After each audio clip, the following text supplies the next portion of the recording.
तो दोस्तों कैसे आप सब, मैं आपका स्वागत करता हूँ आपके अपने चैनल में। आज हम फा के मैथ का जो सिलेबस था उसको कवर करने वाले हैं। सबसे पहले जो हमारा टॉपिक था मैट्रिक्स, क्या था? मैट्रिक्स को हम लिखेंगे कि मैट्रिक्स होता क्या, और इसको हम ऐसे तरीके से करेंगे कि आपको ये कभी नहीं भूलेगा। और एग्ज़ाम में अगर आपने देखा भी होगा कि एग्ज़ाम में जो क्वेश्चन आ रहे हैं वो आसान नहीं आ रहे हैं, मतलब वो थोड़े डिफ़िकल्ट लेवल पे पहुंच चुके हैं। तो अभी अच्छा होगा कि हम भी जो चीज़ें करें वो थोड़े अच्छे अंदाज से करें। तो ठीक है, तो स्टार्ट करते हैं। सबसे पहले मैट्रिक्स है क्या? बेसिकली आपने इसको ना हम एग्जांपल से करते हैं। एक ये रेक्टेंगल एरा टाइप का है, कुछ ऐसे रेक्टेंगल एरा टाइप का, रेक्टेंगल भी बोल रहे, ऐसे है कुछ, समझ लो। ठीक है, जिसमें कुछ एलिमेंट्स दिए होते हैं। ठीक है, लेट इट बी एग्जाम्पल आ गई एक 1 2 3 और 4। ये हमें एक मैट्रिक्स डिनोट किया जाता है जिसका ऑर्डर है 2x2। अभी टेंशन मत ले, आपको सब बताऊंगा कि ऑर्डर कैसे देखते हैं, हर चीज़। ठीक है, तो जो नोटेशनली कई बार क्या होगा कि आपको एग्ज़ाम में थ्योरी पे क्वेश्चन आएगा तो वो आपको मैट्रिक्स गिवन ही होगा, तो आपको क्या लिखा जाएगा? मैट्रिक्स की जगह ऐसे इसको ए करके गिवन किया जाएगा, और ए को हम ऐसे भी लिख सकते हैं, ऐसे एक बना दी जाएगा आई कॉमा जे बना के, आई कॉमा जे करके, और एम क्रॉस एन। और बेसिकली जो एम है ना, ये हमें बताएगा रो कितनी है, और ये जो एन है ये हमें बताएगा कॉलम्स कितने हैं। और ये हमें आई और जे हमें क्या बताएंगे, कौन सी रो है, कौन सी, मतलब ये कौन सा एलिमेंट होगा किस रो का। जैसे अगर मैं यहाँ पे बोलूँ A11, तो मतलब फर्स्ट रो फर्स्ट कॉलम, तो ये एलिमेंट आ गया फर्स्ट रो फर्स्ट कॉलम। तो अगर मैं बोलूँ 2 1, first second row first column, तो सेकंड रो हमारे पास ये हुई, तो फर्स्ट कॉलम ये है। ठीक है, तो और अच्छे से भी हम देखते हैं इसको।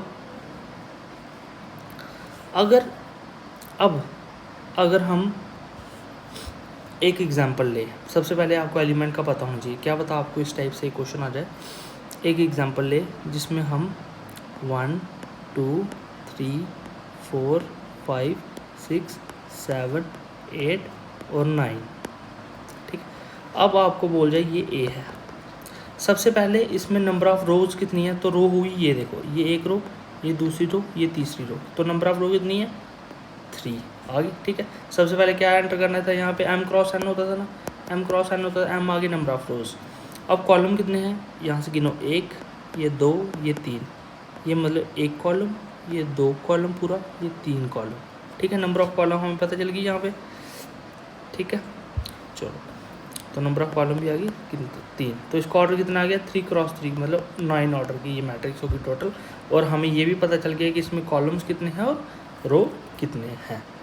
ठीक है, अब क्या पता आपको वो ऐसा पूछ रहे हैं कि एक मैट्रिक्स, जैसे ये मैट्रिक्स गिवन दे दी जाए एग्ज़ाम में, और आपको बोल दें कि हमें बताओ कि A32 कौन सा एलिमेंट है।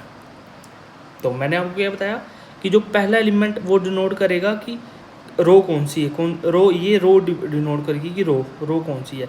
तो इन्होंने बोला भाई थर्ड रो, ये आ गई, ये वाली रो आ गई। ठीक है, अब ये चीज़ नोट करेगी कॉलम कौन सा है, तो ये कॉलम आ गया। तो ये एलिमेंट आया ना इंटरसेक्शन में जो कॉमन, तो ये हुआ हमारा 8।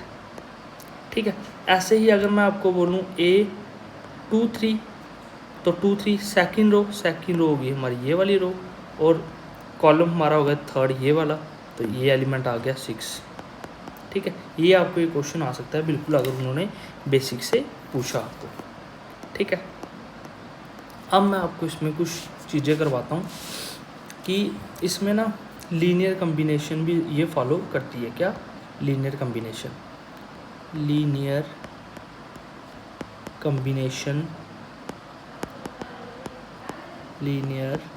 Combination of matrix.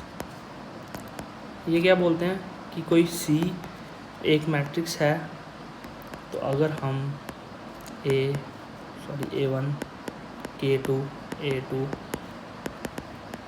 बेसिकली ये डेफिनेशन हमें बोलती क्या, is called the linear combination of A1 A2 so on to AN। इनका बोलने का मतलब ये है कि अगर हमें कोई मैट्रिक्स दो या दो से ज़्यादा कोई मैट्रिक्स गिवन दे दिए जाए तो उन दोनों को हम मिला के एक मैट्रिक्स बना सकते हैं, कि मतलब उन दोनों को हम linear combination of other element matrix लिख सकते हैं। तो on the basis of this, ठीक है, on the basis of this जो हमारे पास है ये लीनियर कम्बिनेशन, इस पे कुछ प्रॉपर्टीज़ बनती हैं जो इम्पोर्टेंट है, ठीक है, प्रॉपर्टीज़ जो कि इम्पोर्टेंट है। फर्स्ट वन है हमारे पास कि अगर एक ए मैट्रिक्स आ जाए प्लस बी प्लस सी कर दे हम, तो हम इसको ए प्लस बी और प्लस सी भी लिख सकते हैं। सेकंड आ गई हमारे पास A plus B equals to B plus A, ऐसा भी लिख सकते हैं हम। थर्ड आ गई, अगर किसी एलिमेंट से उन दो मैट्रिक्स का प्लस करके मल्टीप्लाई करें तो वो बराबर होगी कि अगर हम उन दोनों मैट्रिक्स को अलग अलग मल्टीप्लाई कर दें। अगर आपको इन पे एग्जांपल्स चाहिए होंगी तो बता सकते हो आप कमेंट में।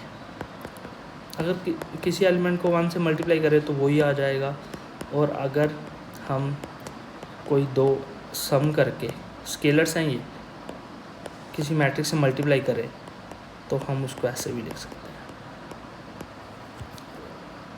ठीक है। नेक्स्ट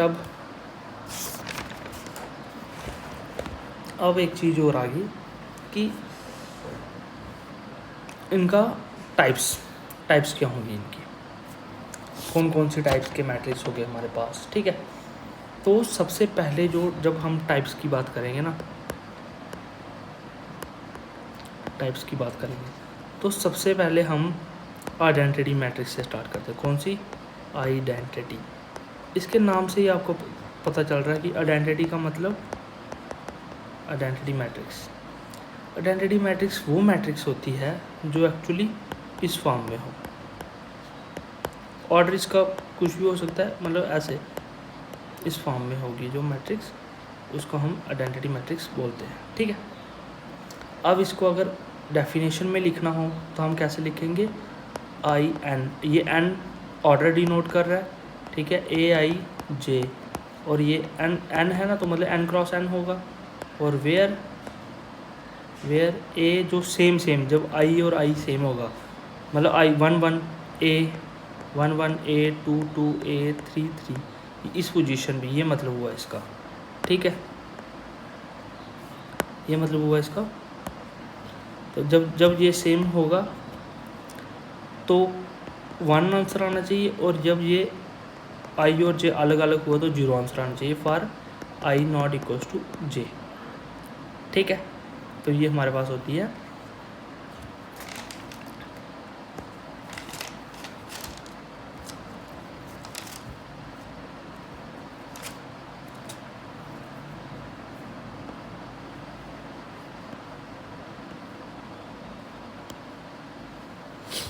ठीक है।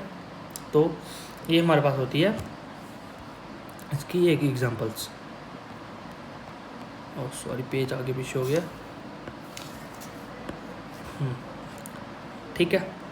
अब ना इसमें एक नोट लिख लो आप, जो ऐसे तो हाई स्टडी में, बट आप लिख लो, क्या पता आ जाए। If B is an N cross N matrix, अगर B हमारे पास एक N क्रॉस N मैट्रिक्स होगा, देन I M B, ये जो M है ना, ये ऑर्डर डिनोट कर रहा है। आइडेंटिटी मैट्रिक्स से हम उसकी पहले मल्टीप्लाई करें या राइट मल्टीप्लाई करें, आंसर हमारा सेम ही आएगा, ठीक है। और नेक्स्ट जो एग्जांपल है वो है हमारे पास एग्जांपल नंबर 2, एग्जांपल नहीं सॉरी काइंड है, वो है हमारे पास स्केलर मैट्रिक्स कहता हूँ हमारे पास। स्केलर मैट्रिक्स होता है बेसिकली फॉर, अगर हम कोई के एक स्केलर ले लें, ठीक है, के हमारे पास एक स्केलर आ जाए, ठीक है, के हमारे पास कोई स्केलर आ जाए, द मैट्रिक्स KIN, मतलब आइडेंटिटी मैट्रिक्स है जिसकी मल्टीप्लाई हो जाए is called the scalar matrix.